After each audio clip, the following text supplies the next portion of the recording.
एक शाम प्राची टीवी पर सीरियल देख रही होती है। तभी उसकी सास वहाँ आती है। अरे सीरियल में तो ऐसे मग्न है जैसे आज रात का खाना पड़ोसी आकर बनाएंगे। मुझे पता ही नहीं था आपने अपने बेटे की शादी पड़ोस में भी की हुई है। हैं? मतलब? मतलब इस घर में सारा काम बहू ही करती है, आप तो सिर्फ खर्राटे मारती हैं। अच्छा जी, फिलहाल तो तुम आराम फरमा रही हो, चलो जाओ, ये मेरे टीवी देखने का समय है। आहा, इसीलिए मुझे भगाया जा रहा है। सॉरी, अब तो बिल्कुल नहीं जाऊंगी। प्राची की इस बात पर दोनों सास बहू के बीच टीवी रिमोट के पीछे बच्चों जैसे छीना झपटी शुरू हो जाती है, जिसके बीच श्लोक भी काम से घर वापस आ जाता है। आज मेरी चूहे बिल्ली की जोड़ी किस बात पर झगड़ रही है? अरे तेरे बीवी मुझे टीवी ही नहीं देखने दे रही। अरे तुम्हारी मम्मी मुझे खाना बनाने के लिए फोर्स कर रही है। अरे वाह, ऐसे बेतुके रीजन पर तो बच्चे भी झगड़ा नहीं करते। अरे मुझे कुछ मत बोल, सब इसने ही शुरू किया है। हाँ हाँ, जैसे आप तो बहुत दूध की धूली है ना। अरे बस, दोनों चुप। प्राची जाओ, खाने की तैयारी करो।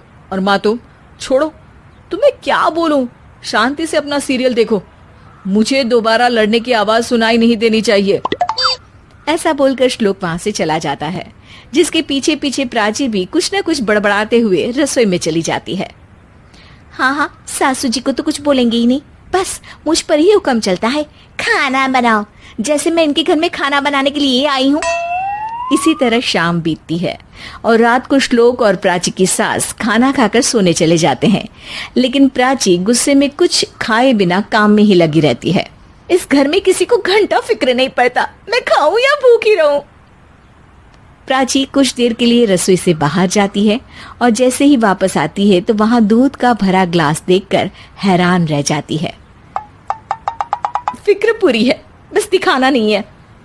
प्राची दूध पीकर सोने चली जाती है और अगली सुबह एक बार फिर सास बहू का कार्टून नेटवर्क स्टार्ट हो जाता है। ये तुमने ही किया है। अरे अजीब जबरदस्ती है, मैं बोल रही हूँ मैंने कुछ नहीं किया। दोनों ने मिलकर पूरे घर को पागल खाना बनाया हुआ है। यहाँ कोई नॉर्मल इंसान तो रह ही नहीं सकता, इसीलिए अब पड़ोसी क्या रिश्तेदार भी घर आने से कतराते हैं। और सुन बेटे, तू भी चंगा, तेरी माँ भी चंगी, तेरी बीवी भी चंगी, रिश्तेदार। हाँ जी, आपको नहीं पता क्या, गंगाधर ही शक्तिमान है, रिश्तेदार ही। हाँ हाँ, बस समझ गया। कभी जानवरों जैसे लड़ेंगी तो कभी जुगलबंदी करेंगी।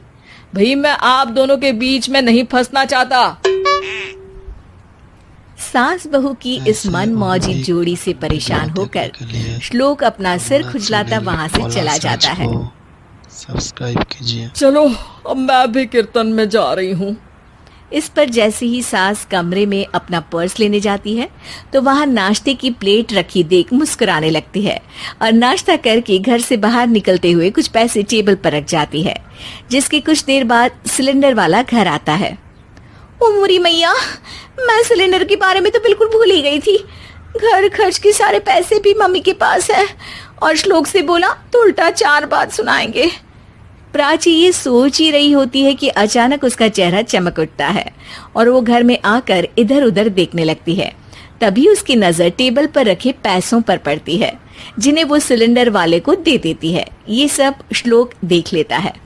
अच्छा बेटे, इतना बड़ा घोटाला, सबके सामने मैं तेरी दुश्मन और पीठ पीछे तेरी मेरी यारी।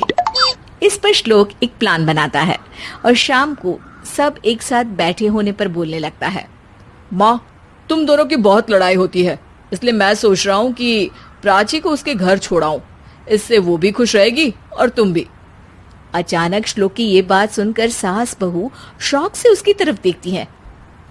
अरे ऐसे कैसे घर छोड़ाओगे, मुझे कहीं नहीं जाना। अरे तुमने बोला नहीं पर मैंने सुन लिया, तुम्हें मम्मी के साथ रहना अच्छा नहीं लगता, मुझे पता है। अरे वो, अरे जब बहू खुद कुछ काम बोले तो वो तुझे सुनता नहीं, और अब जो इसने बोला ही नहीं वो तू समझ गया। जब उसे नहीं जाना तो फिर जबरदस्ती क्यों कर रहा है? अच्छा, फिर आपको मौसी के घर छोड़ाता हूँ, बस अब आप दोनों एक घर में एक छत के नीचे नहीं रह सकती। मैं इस टॉम एंड जेरी की जोड़ी को और नहीं झेल सकता। है? ऐसे कैसे नहीं रह सकते? तुम्हें इतनी दिक्कत है तो तुम्हारा बोरिया बिस्तर पैक कर देती हूँ, लेकिन मम्मी जी कहीं नहीं जाएंगी। बिल्कुल यही सुनना था मुझे। अगर दोनों में इतना ही प्यार है फिर हर वक्त ये लड़ाई का नाटक क्यों करती हो? देखा मैंने कैसे माँ किचन में दूध रखती है और तुम उनके लिए कमरे में नाश्ता रखती हो, और कैसे वो पहले ही तुम्हारी दिक्कत समझकर घर में पैसे रखकर बाहर जाती है। अरे भाई, इतना ड्रामा तो डेली सोप में भी नहीं होता जितना तुम दोनों ने इस घर में फैलाया हुआ है। तू हमें टॉम एंड जेरी बोलता है ना, तो याद कर वो दोनों भी एक दूसरे को बाहर वालों की बुरी नजर से बचाने के लिए हमेशा सबके सामने लड़ते थे, लेकिन अकेले में दिक्कत के समय मदद भी तो करते थे। बस हमारा रिश्ता भी कुछ ऐसा ही है। और वैसे भी अगर सास बहू में तू मैं नहीं होती तो दुनिया वालों को कहानियां कैसे मिलेंगी?